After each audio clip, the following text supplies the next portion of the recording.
Sama-sama kita akan buka Injil Matius pasal 2 ayat yang ke-12. Maka pulanglah mereka ke negerinya melalui jalan lain.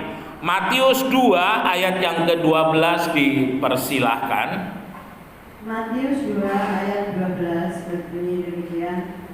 Dan karena diperingatkan dalam mimpi supaya jangan kembali kepada Herodes, maka pulanglah mereka ke negerinya melalui jalan lain.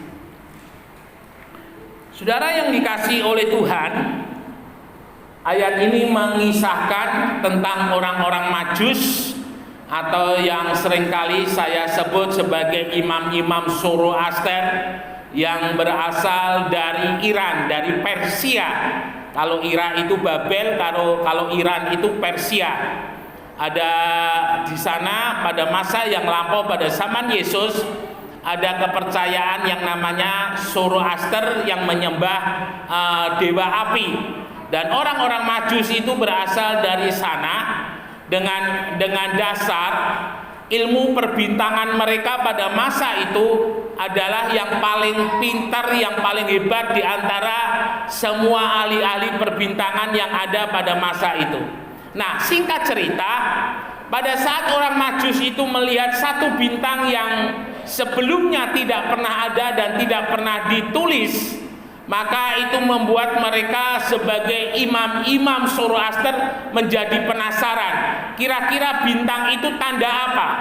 Dan rupanya oleh dorongan, saya yakin ini adalah dorongan daripada Tuhan yang menggerakkan hati daripada orang Majus untuk mencari letak titik daripada bintang itu ada di mana.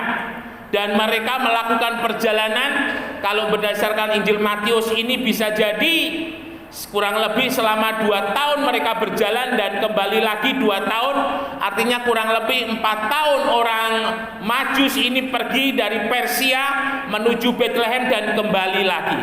Nah, dalam ayat ini dikisahkan ketika orang-orang Majus ini, karena dia tidak tahu Bethlehem itu ada di mana, maka mereka pergi ke Yerusalem lebih dahulu. Dan saudara harus tahu bahwa Yerusalem dengan Bethlehem itu dibedakan dengan tembok dan jarak, ya.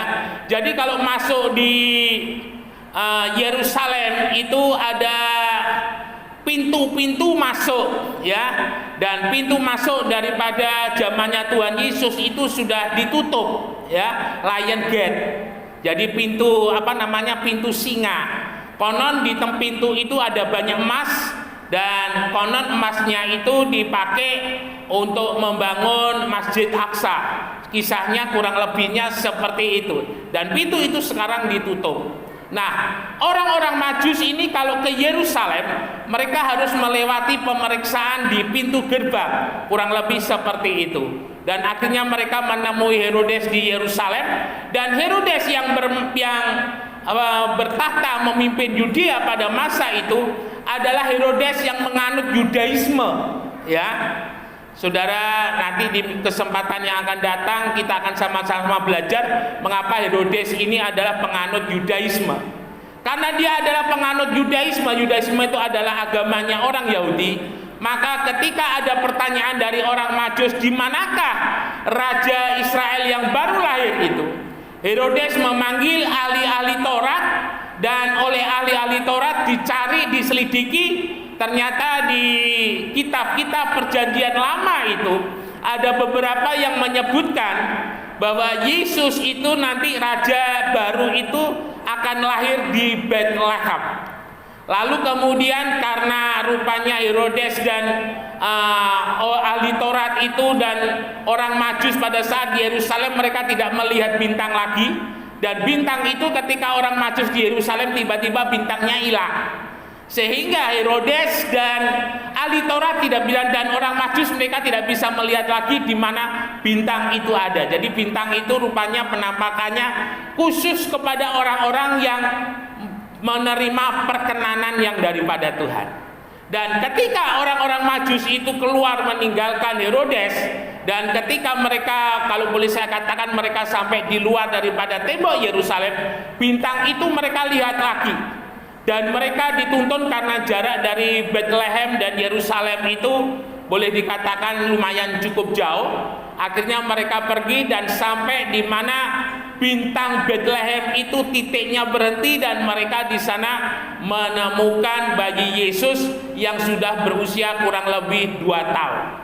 Ya, Herodes sebelum orang Majus ini pergi berpesan, kalau nanti kamu pulang ke negaramu, jangan lupa kamu mampir beritahu aku letak daripada raja yang baru lahir itu di mana.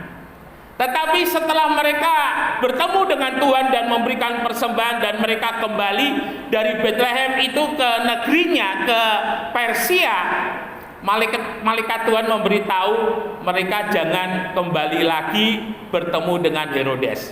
Dan akhirnya Herodes memberikan perintah untuk membunuh bayi-bayi yang ada di Bethlehem yang berusia lebih kurang 2 tahun ke bawah, untuk bayi laki-laki untuk dibunuh. Nah, Bapak Ibu Saudara yang dikasihi oleh Tuhan, kita mau coba merenungkan, mungkin ada persamaan atau pandangan yang beda antara yang ada di PGI dengan yang saya dapat. Orang Majus ini diperintahkan mereka untuk pergi melalui jalan yang lain. Jalan yang lain ini bisa jadi bukan jalan yang biasa, tetapi bisa jadi itu jalan yang baru. Saudara-saudara sekalian yang dikasihi oleh Tuhan, jalan yang sudah biasa, kehidupan yang sudah biasa, kadang membuat di dalam kehidupan seseorang itu merasa nyaman. Ya, karena apa? Mereka sudah tahu bagaimana kebiasaannya, mereka sudah tahu apa yang harus dikerjakan, sehingga kadang ketika mereka harus berpindah, mereka cenderung tidak mau. Nah, dari sini kita bisa mencoba untuk merenungkan sejenak. Seandainya orang Majus ini bertemu dengan Herodes, ada banyak kemungkinan yang terjadi. Mungkin bisa jadi kemungkinannya orang Majus ini dibunuh, ya, karena mereka menjadi saksi karena sudah melihat Yesus yang lahir, dan Herodes ini sangat anti dengan saingannya yang lain, sehingga bisa jadi orang-orang Majus ini dibunuh. Atau hal yang lain, mungkin kalau boleh saya katakan ditahan atau sebagainya. Hal yang buruk yang mungkin bisa saja terjadi dan dialami oleh orang Herodes. Dan Tuhan rupanya tidak menginginkan hal itu terjadi, sehingga menyuruh orang-orang Majus itu pergi melalui jalan yang lain. Bapak Ibu Saudara yang dikasihi oleh Tuhan, kadang Tuhan izinkan dalam hidup ini kita berani mengambil satu keputusan untuk mencari jalan yang lain.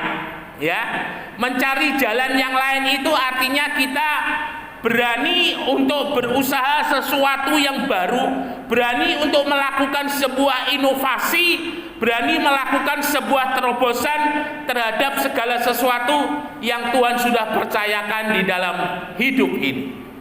Nah, saudara ingat beberapa contoh dalam firman Tuhan untuk memberikan gambaran jalan yang lain ini.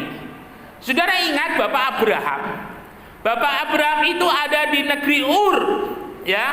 Kalau sekarang Mesopotamia itu antara Iran dan Irak. Di sana dia adalah orang yang tidak terlalu istimewa.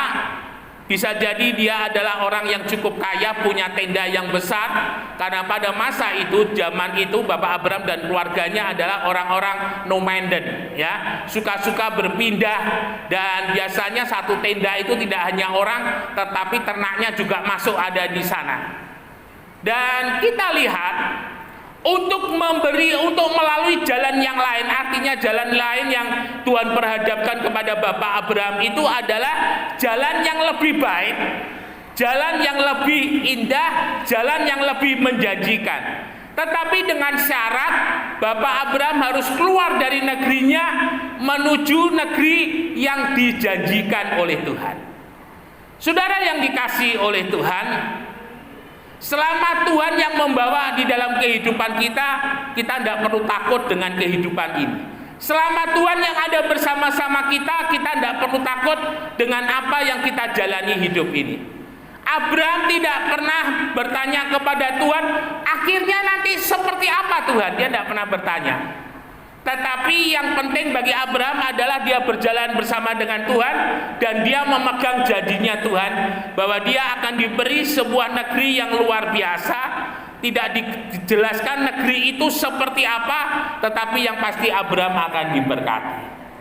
Saudara yang dikasihi oleh Tuhan, mulailah Abraham melalui jalan yang lain yang tidak biasanya dia berada di Ur Kasdim. Dan jalan-jalan yang dilalui oleh Abraham itu sebenarnya adalah sebuah peta di mana negeri-negeri yang dilalui itu adalah negeri-negeri yang Tuhan berikan kepada Abraham. Konon pada masa pemerintahan Daud, Israel mempunyai kekuasaan sampai di Iran. Jadi saudara bisa bayangkan itu satu wilayah yang sangat luas sekali.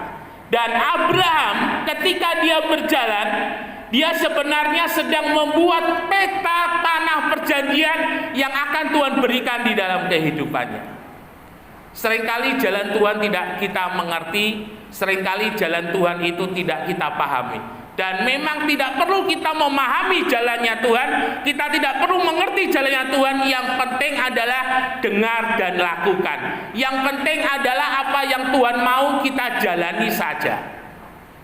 Saudara-saudara yang dikasihi oleh Tuhan, sementara ini kita sepakat, karena yang bicara adalah ahli, karena yang bicara adalah presiden, bahwa tahun 2023 adalah tahun yang kelam, ya, adalah tahun yang sulit, adalah tahun yang sukar sebagai dampak dari pandemi 2 tahun yang membuat banyak sektor di dalam perekonomian bangsa-bangsa menjadi terhenti.